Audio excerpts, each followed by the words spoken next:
कुम्हार गांव के बाहर एक छोटी सी झोपड़ी में मोहन रहता था। पेट भरने के लिए उसके पास सिर्फ एक पुराना चाक था। हर सुबह सूरज निकलने से पहले वह उस चाक के सामने बैठ जाता और पूरा दिन मेहनत करके मिट्टी के बर्तन बनाता। फिर शाम ढलते ही वह अपने बनाए हुए बर्तन टोकरी में रखकर बेचने के लिए बाजार निकल पड़ता। बाजार पहुंचते ही मोहन जोर जोर से चिल्लाता, बर्तन ले लो, बर्तन, ठंडे पानी के मटके ले लो।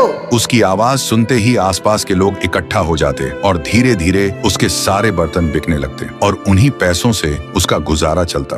फिर रात को घर आकर चूल्हा जलाता, सादा सा खाना बनाता, उसे खाता और थकान से चूर होकर सो जाता। लेकिन एक रात जब मोहन गहरी नींद में सो रहा था तो उसने देखा उसका वह पुराना चाक उससे बात कर रहा है। मोहन, तू ईमानदार है, मेहनती है, लेकिन याद रखना, कल सुबह जब तू पहला बर्तन बनाएगा उसे कभी मत बेचना। तभी मोहन अचानक घबराकर जाग गया। उसका पूरा शरीर पसीने से भीग चुका था, सांस तेज चल रही थी। वह खुद से कहने लगा, शायद ये सिर्फ एक सपना था। लेकिन उस चाक की आवाज अभी भी उसके कानों में बार बार गूंज रही थी। फिर सुबह मोहन ने जैसे ही पहला बर्तन बनाना शुरू किया, चाक धीरे धीरे घूमने लगा और उसके हाथ मिट्टी को आकार देने लगे और कुछ देर बाद एक बर्तन बनकर तैयार हुआ। लेकिन अजीब बात यह थी कि वह बर्तन साधारण मिट्टी का नहीं बना, बल्कि वह एक सुनहरे रंग का बर्तन बना। मोहन कुछ पल तक उसे बस देखता ही रह गया, क्योंकि उसने इससे पहले ऐसी चीज कभी नहीं देखी थी। फिर उसके मन में एक ख्याल आया, अगर मैं इस अनोखे मटके को शहर के किसी अमीर सेठ को बेच दूं,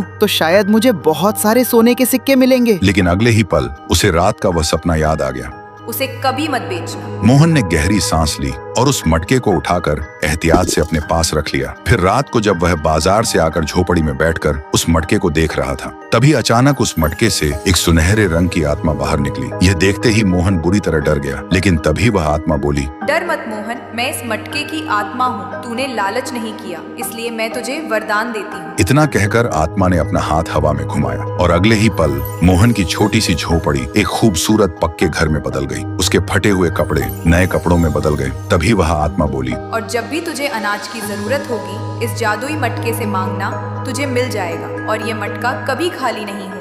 लेकिन याद रखना, इस वरदान का उपयोग सिर्फ भलाई के लिए करना। इतना कहकर वह आत्मा गायब हो गई। फिर देखते ही देखते मोहन अमीर बन गया, लेकिन उसने अपना कर्म नहीं छोड़ा। वह अब भी बर्तन बनाता था। वह अब जरूरतमंद लोगों को मुफ्त में अनाज देता, भूखों को खाना खिलाता और सबकी मदद करता। धीरे धीरे लोग मोहन की इज्जत करने लगे, उसकी ईमानदारी की मिसाल देने लगे और तब मोहन को समझ आया कि अगर इंसान लालच छोड़कर सच्चे मन से मेहनत करे तो किस्मत खुद उसका साथ देती है।